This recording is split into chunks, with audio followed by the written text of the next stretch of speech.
नमस्कार। आज हम बात करने वाले हैं मेगास्टार फूड्स लिमिटेड की। एनएसई पर मेगास्टार और बीएसई पर 541352। यही है ना? हाँ, बिल्कुल। हमारे पास ना कंपनी के फाइनेंशियल्स हैं, स्टॉक का डेटा है और थोड़ी कंपनी प्रोफाइल की जानकारी भी है। तो आज कोशिश करेंगे कि इन सब से समझें कि मेगास्टार फूड्स की अभी क्या स्थिति है, परफॉर्मेंस कैसा है। हाँ, और एक चीज जिसने सबका ध्यान खींचा है वो है इसके शेयर प्राइस में हालिया उछाल। मतलब 20 जून को ही शेयर एक दिन में करीब 16% ऊपर चला गया। 16% एक दिन में? हाँ, और ट्रेडिंग वॉल्यूम भी काफी ज्यादा था। एनएसई और बीएसई मिलाकर देखें तो करीब 2,64,000 शेयर्स ट्रेड हुए। तो हलचल तो है। वाकई 16% तो जबरदस्त है। ये क्या अचानक से हुआ या मतलब पिछले कुछ टाइम से शेयर चल रहा है? देखिए, अगर पिछला परफॉर्मेंस देखें ना तो ट्रेंड तो पॉजिटिव ही लग रहा है। पिछले एक हफ्ते में ही करीब 21% रिटर्न दिया है इसने। अच्छा। और पिछली तिमाही में 36% से भी ज्यादा। हालांकि साल भर का रिटर्न उतना खास नहीं है, करीब 13% के आसपास। तो रीसेंट मोमेंटम ज्यादा है। हाँ, अभी शेयर 284.80 रुपए पर है और 52 हफ्तों का रेंज देखें तो नीचे में 187.60 रुपए और ऊपर में 374.50 रुपए तक गया है ये। ठीक है, तो ये तो हुई शेयर की चाल। अब ये भी समझ लेते हैं कि कंपनी करती क्या है एग्जैक्टली। मेगास्टार फूड्स ये बेसिकली एग्री प्रोसेसिंग का काम करते हैं। गेहूं का आटा बनाते हैं, मैदा, सूजी, रवा जिसे कहते हैं, चोकर, और आजकल जो चल रहा है ऑर्गेनिक गेहूं के प्रोडक्ट्स भी हैं इनके पास। ओके, मतलब आटा, मैदा, सूजी वाली कंपनी। हाँ, वही। कंपनी शुरू हुई थी 2011 में, तब प्राइवेट लिमिटेड थी। फिर 2018 में पब्लिक लिमिटेड बन गई। प्रमोटर्स हैं विकास गोयल और विकास गुप्ता। और इनके पास वो FSSC 22000 सर्टिफिकेशन भी है। ये क्या चीज़ है? आम निवेशक के लिए इसका क्या मतलब है? देखिए, ये एक फूड सेफ्टी मैनेजमेंट सिस्टम का सर्टिफिकेशन है। मतलब कंपनी खाने पीने की चीजों की सेफ्टी के लिए जो ग्लोबल स्टैंडर्ड्स हैं उनको फॉलो करती है। अच्छा। तो ये क्वालिटी और सेफ्टी को लेकर उनकी सीरियसनेस दिखाता है, जो फूड इंडस्ट्री में बहुत जरूरी है। समझ गए। तो ये तो हो गई कंपनी की पहचान और शेयर की हालिया चाल। अब जरा कंपनी की आर्थिक सेहत पर आते हैं। मार्केट कैप है करीब 221.6 करोड़ रुपए। ठीक ठाक साइज है। हाँ, स्मॉल कैप कह सकते हैं। और यहीं पर कुछ इंटरेस्टिंग आंकड़े हैं, जैसे कि price to earning ratio, PTTM जो है वो 84.8 है। अरे बाप रे, 84.8? ये तो बहुत ज्यादा नहीं है? हाँ, काफी ज्यादा है।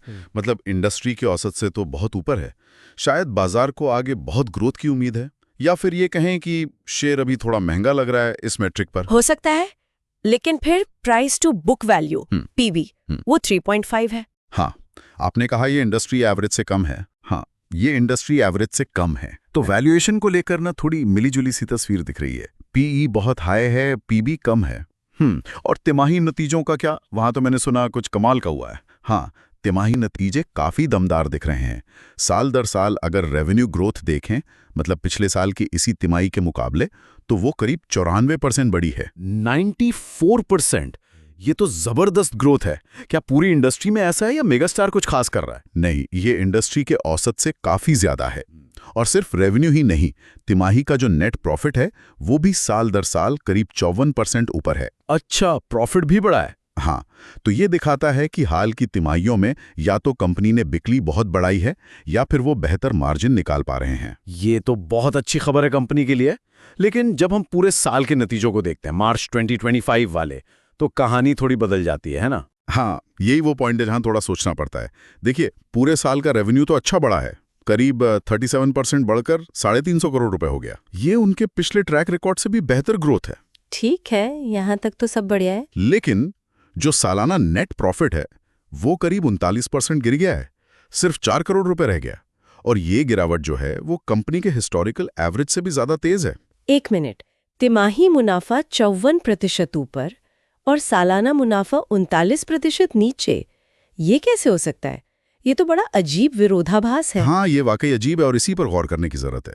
क्या पिछले साल कोई बड़ा खर्चा आ गया था, या रॉ मटेरियल कॉस्ट बढ़ गई थी, या मार्जिन पर कोई दबाव था? इसकी वजह जानना जरूरी होगा। कोई वन टाइम इम्पैक्ट था या ये कोई ट्रेंड है? बिल्कुल, इन आंकड़ों को और गहराई से देखना होगा।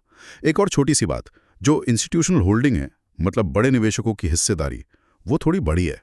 0.54% बढ़कर अब 4% से ज्यादा हो गई है। चलिए अब वो जो एनालिसिस वाले स्कोर होते हैं वाह। उनकी बात कर लेते हैं। मोमेंटम स्कोर कैसा है? मोमेंटम स्कोर 57.6 है 100 में से, मतलब मिड रेंज में है, ना बहुत ज्यादा ना बहुत कम, ठीक ठाक। और ड्यूरेबिलिटी स्कोर, मतलब कंपनी की फाइनेंशियल मजबूती? वो 45 से 100 में से, ये भी मध्यम ही कहा जाएगा, मतलब फाइनेंशियल हेल्थ औसत है। और वैल्यूएशन स्कोर? वैल्यूएशन स्कोर 34.2 है, ये भी मिड रेंज में ही आता है। और वो ट्रेन लाइन की चेकलिस्ट? हाँ, उस चेकलिस्ट पर भी स्कोर बहुत शानदार नहीं है, करीब 43.5% पैरामीटर्स ही पास हो रहे हैं, मतलब 10 पॉजिटिव हैं तो 13 नेगेटिव पॉइंट्स भी हैं।